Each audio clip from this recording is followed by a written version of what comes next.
Hi guys,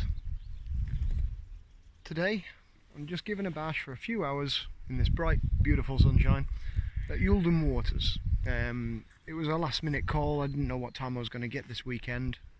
Missed out a few days last week, and well, a few days, all of last week and the week before through illness. So I thought I'd come out, and all I'm using today is the pole. I've got a couple of kits laid out. One using prawn so that I can have a crack for these big perch that are in here, just in case they're on the feed. I've had one small one already today, and oh, that was a bite on the prawn there then. And on the other kit, which is this one here, I've got some a very light rig that I'm fishing with expander. Now what I'll do is I'm going to put you down in a second and show you what I'm using. Maybe catch a fish while I'm talking to you, who knows, if I'm lucky, and see how we go from there. So I'm just going to put you down over here, so I do apologise if my screen isn't the greatest, because I broke my tripod and I haven't replaced it yet. But what I've got here, this is kit 1.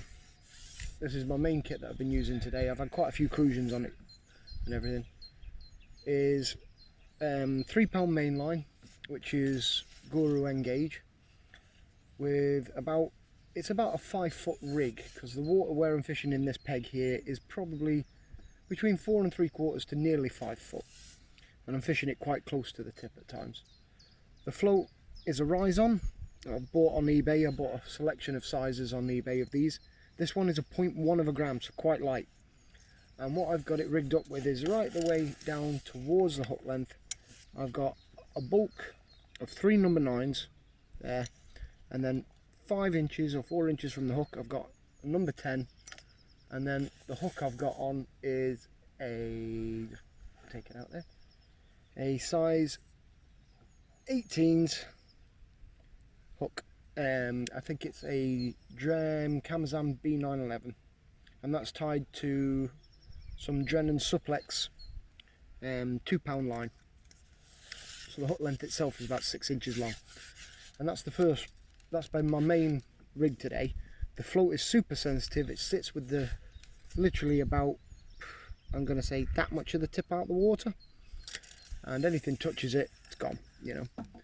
And yeah, I've had some nice crucians so far. I've had some skimmers, crucians up to nearly about a pound mark, not far off about that.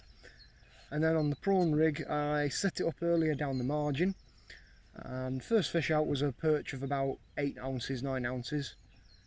Then persevered with it for another hour or so, and nothing at all wanting to know on it, not an indication at all. So what I've done, I've just put in some dead maggots and what have you into my main swim, a little bit closer in than where I'm normally fishing, and I've just put half a prawn out there just to see what's out there, see if there's any perch milling around on the edge of the swim. Sometimes you get the odd tinker, he's around there, and just to see, you know, like I say, I've had 2 bites now on it fairly quickly, very quick bites, so probably small fish having a peck. On that rig I've got a 0.3 gram shallow Drennan crystal dibber, which is the stemmed dibber, not the bold top one. And I've got that set up with just a range of shot in down the line, just to get the bait down there fairly quick. It's not bulked, it's almost shirt patterned, but with no weight on the hook length at all, just because I always feel with perch, if they feel any weight when they pick up a bait, they tend to drop it straight away. So that's just my way of thinking. But normally with the prawn, when they see that and know what it is, they just engulf it and bugger off with it. But we're going to wait and see. You never know. It could be a case of big perker down there. Could be a big tinker down there. There could be a big bunch of nothing. But we're going to find out. It's just a quick video, just to see if I could catch while I was talking to you about the rigs that I use here. The water, like I say, in this peg is probably the shallowest of the lake. It is about 4.5 foot to 5 foot. Elsewhere on the lake, on the other pegs, you're talking 5, getting up to 5.5, even 6 foot in areas.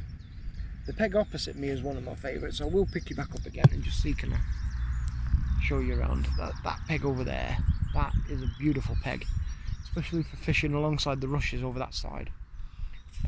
During the summer months and that, you get the crucians and tench right in tight to those rushes.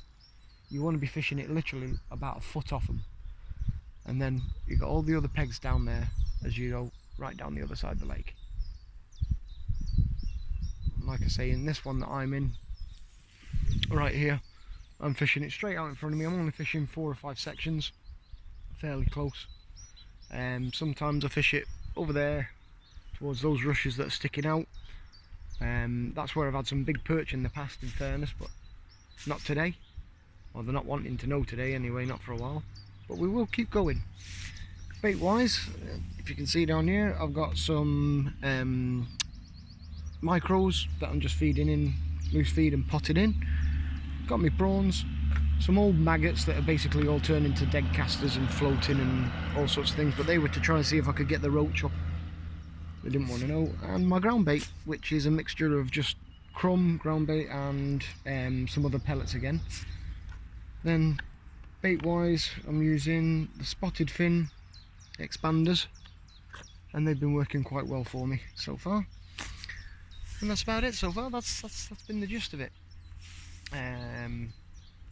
Just lifting up and having a look. See, is my bait still on? Yes, it is. Put it back in again. So yeah, you never know. If I get anything decent, I will add a couple of photos to this video and show you. But this is, like I say, just a quick session at Youldon Waters. It was late when I came here. I got here probably set up for 1:30 sort of time. Work dictates that when you work nights, you have to have some sleep before you get up. And yeah, hopefully you're going to get some bigger fish as the evening comes in, as long as it don't get too cold. That north wind that we've got today has definitely got a chill to it, but where I am at the moment, as you can see, plenty of tree cover. It's keeping the wind off my back. The sun's lovely and warm when you're out of that wind. It might just get them going, might. So yeah, toodaloo, tight lines, and I will let you know. Chitty bye.